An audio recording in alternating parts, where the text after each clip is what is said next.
You're listening to Audiology. Support our work on Patreon and be sure to submit your requests for topics in the comments below. The Eastern Question refers to the complex situation concerning the Ottoman Empire's declining political, military, and economic influence from the late 1700s up to the creation of modern Turkey in 1923. This issue involved the major European countries and revolved around the instability within the Ottoman Empire, often described as the sick man of Europe. As the empire's power weakened, especially its military, it created a ripple effect, shaking up the established balance of power that Europe had been trying to maintain, particularly through the Concert of Europe network. The Eastern Question isn't just about one thing, it's a blend of different interconnected problems. These include defeats suffered by the Ottoman military, the empire's financial struggles, efforts to modernize politically and economically, the rise of nationalistic movements within its territories, and the competing interests of Europe's leading nations. Historian Leslie Rogner-Schumacher summarizes it by saying that the Eastern Question deals with how European powers reacted to and were involved in the Ottoman Empire's gradual loss of status and power, commencing from the latter part of the 18th century all the way to 1923 when modern Turkey was established. Although there's no exact start date for the Eastern Question, it garnered international prominence, particularly after the Russo-Turkish War from 1828 to 1829, catching the special attention of Russia and Britain. With the Ottoman Empire on the brink of collapse, European powers entered into a tug-of-war, each attempting to protect their military, strategic, and commercial interests in the region. Russia saw an advantage in the empire's decline, while Austria-Hungary and Great Britain were more focused on keeping the empire intact. The Eastern Question ultimately concluded after World War I, which led to the dismantling and division of the Ottoman Empire's territories. The concept known as the Eastern Question emerged as the Ottoman Empire began losing its grip on power during the 18th century. To set the scene, envision the Ottomans at their peak in 1683, but then they faced a major setback when they were defeated at the Battle of Vienna by the forces of the Polish-Lithuanian Commonwealth and Austria, led by John III Sobieski. A peace agreement, called the Treaty of Karlowitz, was signed in 1699, leading the Ottomans to relinquish a large portion of their Central European territories, including areas of Hungary they once controlled. Following this, their expansion westward ceased, and they never again posed a significant threat to Austria, cementing Austria's status as a dominant force in that part of Europe. The questions and issues surrounding the future of the Ottoman Empire became more pronounced with the Russo-Turkish Wars in the 18th century. Karl Marx, around the time of the Crimean War, pinpointed the essence of the Eastern Question as originating from Russian ambitions to expand at the expense of Turkey. He regarded Turkey as a vital safeguard for the rest of Europe, essentially acting as a buffer. This perspective underscored why Britain, during the Crimean War, found its interests aligned with supporting the Ottoman Empire in opposition to Russia's imperial ambitions. Between 1799 and 1815, during the Napoleonic era, the struggling Ottoman Empire found some respite.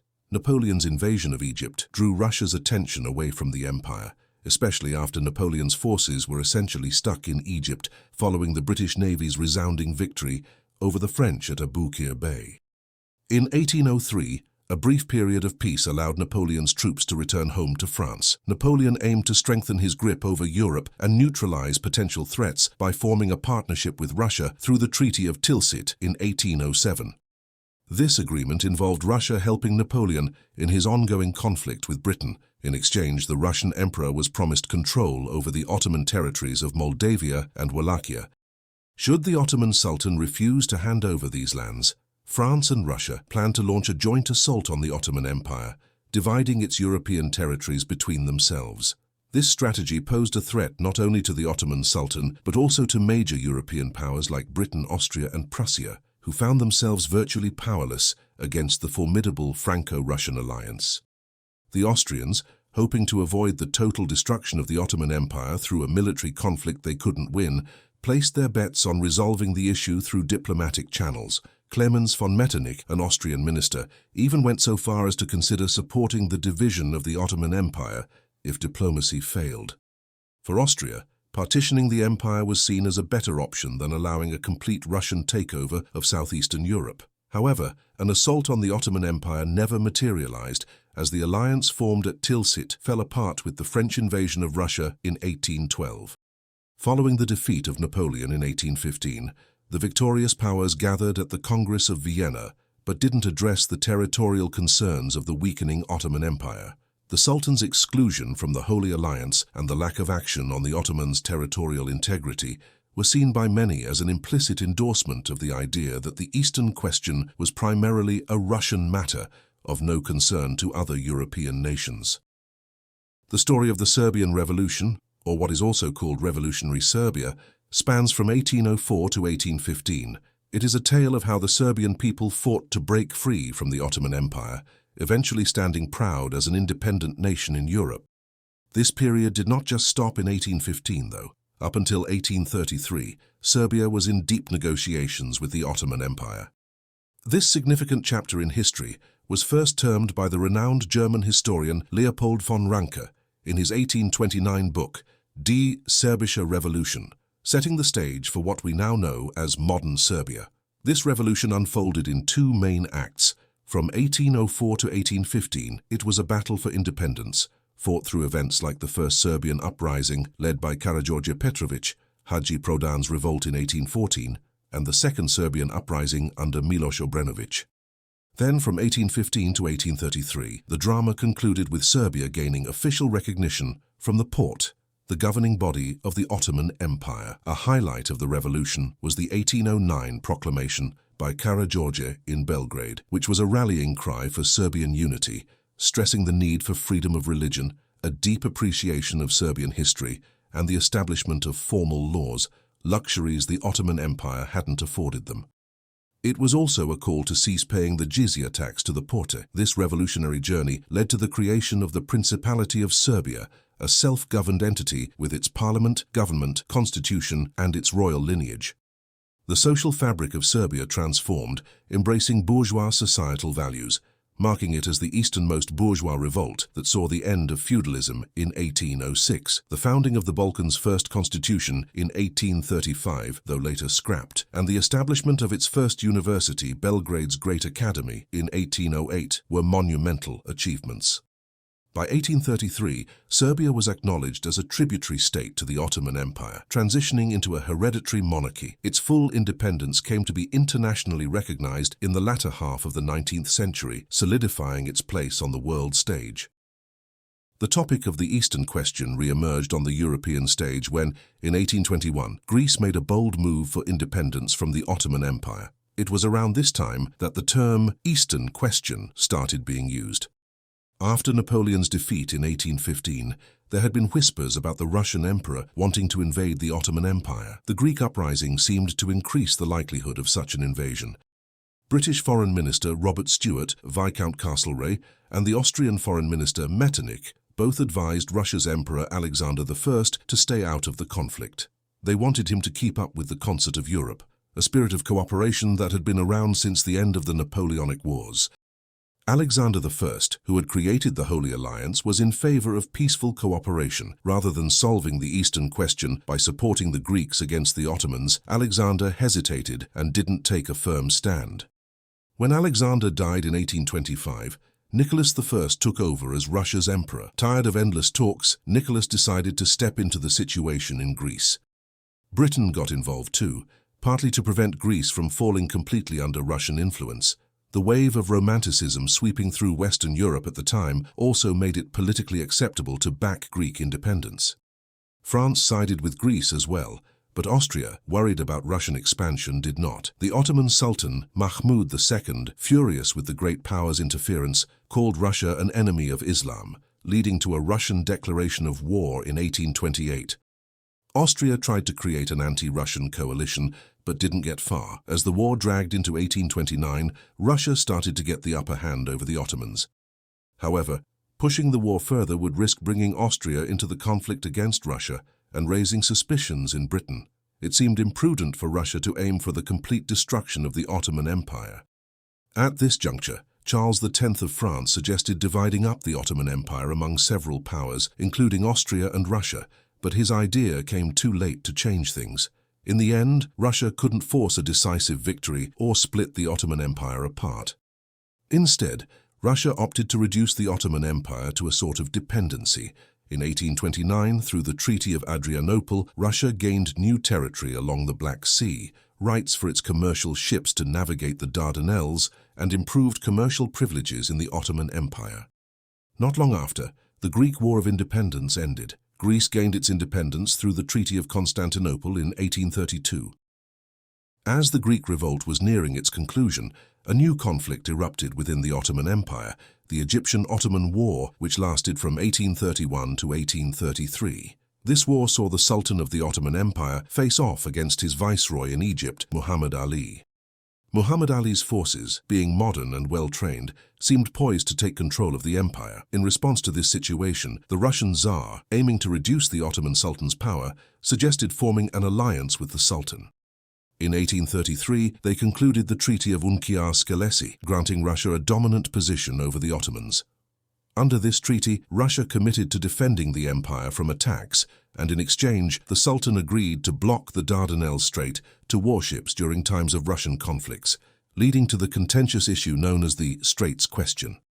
Many in Europe, especially Britain and France, misunderstood a clause of the treaty, mistakenly believing it offered preferential treatment to Russian ships. While both Britain and France aimed to limit Russian influence, their strategies differed. Britain supported the Sultan, whereas France favored Muhammad Ali as the ruler of the entire Ottoman Empire.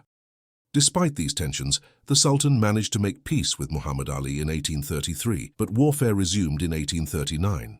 That year, Sultan Mahmud II passed away, leaving his empire in a precarious state under his son, Abdulmejid I, especially following a significant defeat at the hands of Muhammad Ali's forces and the capture of the Turkish fleet by Egypt. Britain and Russia intervened to prevent the empire's collapse, despite France's ongoing support for Muhammad Ali. By 1840, a compromise was reached, whereby Muhammad Ali agreed to nominal submission to the Sultan but obtained hereditary control over Egypt. However, the Straits question remained unresolved until 1841, when Russia conceded to nullify the Treaty of Unkiar-Skelessi through the London Straits Convention. The agreement among the major powers, Russia, Britain, France, Austria, and Prussia, reaffirmed the Ottoman Empire's ancient right to close the Turkish straits to warships, with the exception of those belonging to the Sultan's wartime allies. This convention signaled a shift in Russian policy, from seeking control over the Ottoman Sultan to considering the partition of Ottoman territories in Europe. Following these developments, the Ottoman Empire, weakened by the conflict that began in 1831, found itself dependent not just on Russia but on all the great powers for its protection. Despite attempts at internal reform, the empire's decline continued. By the 1840s, it was referred to as the sick man of Europe, and its downfall appeared inevitable. After a period of calm following a deal with the great powers to settle Mehmet Ali's rebellion, the issue concerning the balance of power in the East did not come up again for about 10 years, only resurfacing with the 1848 revolutions. At this point, Russia had a golden chance to take on the Ottoman Empire since France and Austria were caught up handling their own uprisings, but chose not to. Emperor Nicholas of Russia decided instead to aid Austria, hoping this favor would later help him gain control over some Ottoman territories in Europe. Once the Austrian Revolution was suppressed, a conflict between Austria and Russia against the Ottomans seemed likely to occur. The leaders of Austria and Russia both insisted that the Ottoman Sultan send back Austrian rebels who had fled to his empire for safety. The Sultan stood his ground and refused, leading the annoyed emperors to withdraw their ambassadors from the Ottoman court, hinting at a possible war. But just as tensions reached a peak, Britain and France stepped in, sending their navies to support the Ottoman Empire. Seeing this, the emperors from Austria and Russia backtracked and stopped demanding the return of the rebels. This brief episode actually brought Britain and France closer, paving the way for them to jointly fight against Russia in the Crimean War that occurred from 1853 to 1856. In the 1850s, a fresh conflict emerged centered around a religious dispute. The root of this issue dated back to the 18th century, when France was designated as the protector of Roman Catholics and Russia of Orthodox Christians within the Ottoman Empire. This arrangement led to a long-standing argument over who had rights to the Church of the Nativity and the Church of the Holy Sepulchre in Palestine. Both Catholic and Orthodox monks laid claim to these holy sites, creating a dilemma for the Sultan of the Ottoman Empire, who found himself caught between impossible demands from both sides. In 1853, siding with the French and sparking outrage from Orthodox monks, the Sultan found himself in a precarious situation.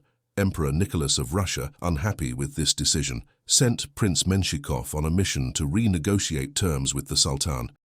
Menshikov's proposal, which would allow Russia to intervene if they believed the Sultan wasn't adequately protecting Christian interests, was essentially a power grab. Britain, sensing the danger to Ottoman independence, countered this move by convincing the Sultan to reject Russia's demands. Nicholas, feeling spurned, then moved Russian troops into the Ottoman territories of Moldavia and Wallachia under the guise of protecting Orthodox Christians, anticipating minimal resistance from the rest of Europe due to Russia's help in quelling the revolutions of 1848. Britain and France, both invested in maintaining the Ottoman Empire's stability, responded by dispatching fleets to the Dardanelles. Though hoping for a diplomatic resolution, efforts to find a compromise fell apart when the Sultan rejected a proposal from the neutral great powers, Britain, France, Austria and Prussia, due to its ambiguous wording. With negotiations failing, the Sultan opted for war, and the situation escalated when Russian forces decimated the Ottoman fleet at Sinop, prompting Britain and France to formally enter the conflict on behalf of the Ottomans in 1854. Emperor Nicholas I's stance on these events was starkly outlined in his commentary, highlighting the perceived hypocrisy in international affairs. He noted how European powers regularly expanded their territories without backlash, yet Russia's similar actions were viewed as threats to global stability. Echoing this sentiment, Karl Marx critiqued the war from a different angle, viewing it as a stand by Western democracies against Russian autocracy, with the Ottoman Empire serving as a bulwark against Russian expansion. Initially, Russia expected support or at least neutrality from Austria due to past alliances but faced opposition instead. As the conflict progressed, concerted pressure from Britain, France and eventually Austria forced Russia to retreat, rendering the original cause of the war moot. Nevertheless, the Allies pressed for stringent terms in the ceasefire, aiming to significantly curtail Russian influence in the region. The war concluded with the Treaty of Paris in 1856, which enforced several demands on Russia, including relinquishing its special status in the Danubian principalities and accepting restrictions on its naval presence in the Black Sea. These terms represented a significant setback for Russian power. However, the balance of power shifted again in 1871 following the Franco-Prussian War, leading to a reassessment of the Treaty of Paris terms and allowing Russia to rebuild its Black Sea fleet. Through this intricate web of diplomacy, military action, and international politics, the complexities of the Crimean War reveal much about the balance of power in 19th-century Europe and the lengths to which empires would go to preserve their interests and influence. Back in 1875, Herzegovina initiated a rebellion against the Ottoman rule in the Bosnia province, and Bulgaria was not far behind in starting their own uprising. Seeing the potential for a major conflict in the Balkans, the great powers of the time, that is Germany, Austria, Hungary and Russia, all grouped in the League of the Three Emperors, decided they had to intervene. They wanted to settle things down before they escalated. Thus, they devised a plan in December 1875 known as the Andrassy Note, named after the Hungarian diplomat Julius Count Andrassy, which recommended that the Ottoman Sultan implement changes to reduce tensions, including granting Christians religious freedom. They even suggested establishing a team of both Christians and Muslims to ensure these reforms were carried out. Britain and France supported this, and the Sultan agreed to it by January 31, 1876. However, the leaders in Herzegovina were not convinced, mainly because they had witnessed broken promises before. The situation did not improve, prompting the representatives of the three emperors to meet again in Berlin and develop the Berlin Memorandum in May 1876. This time, it was suggested that international observers should be involved to ensure the reforms were truly implemented, but before any progress could be made, the Ottoman Empire was plunged into internal chaos, leading to Sultan Abdul Aziz being removed from power at the end of May 1876. Following a short reign marked by instability, his successor was also deposed, paving the way for Sultan Abdul Hamid II to assume power by the end of August 1876. Amid all this, the empire was trying to manage financial struggles and uprisings, not just in Herzegovina and Bulgaria, but also in Serbia and Montenegro. Somehow, they managed to suppress these uprisings by August 1876, a development that Russia did not welcome, having its own designs on some Ottoman territories. Despite the Ottomans' success in quelling the revolts, reports of their brutal tactics appalled Europe, pushing Russia closer to supporting the rebels. The great powers, now including Italy, thus totaling 6, convened at the Constantinople Conference between December 1876 and January 1877, aiming to broker peace. Yet, the Sultan rejected the proposals outright in January 1877. Russia's patience dwindled, leading them to declare war on the Ottoman Empire in April 1877, after securing an agreement with Austria to remain neutral and to divide any conquered lands between them. Britain, wary of Russian intentions but not directly involved in the conflict, expressed alarm when Russia appeared ready to take Constantinople.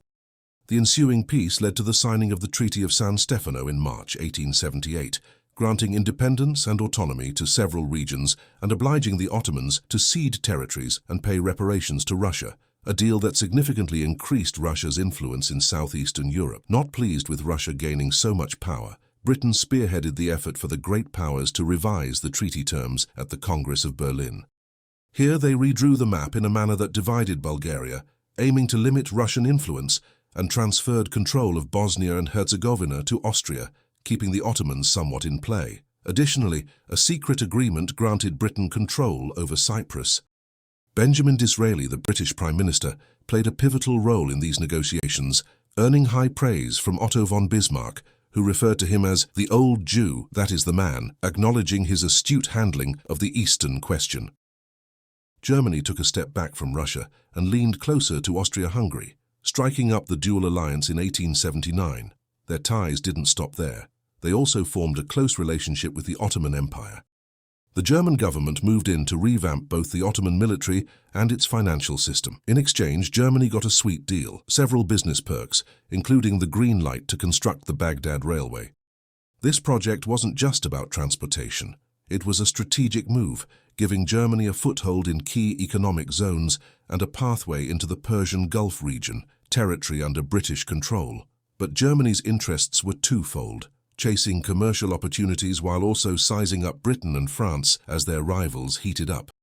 On another front, Britain was making its own alliances, smoothing over past differences with France through the Entente Cordiale in 1904 and burying the hatchet with Russia by 1907 with the Anglo-Russian Entente.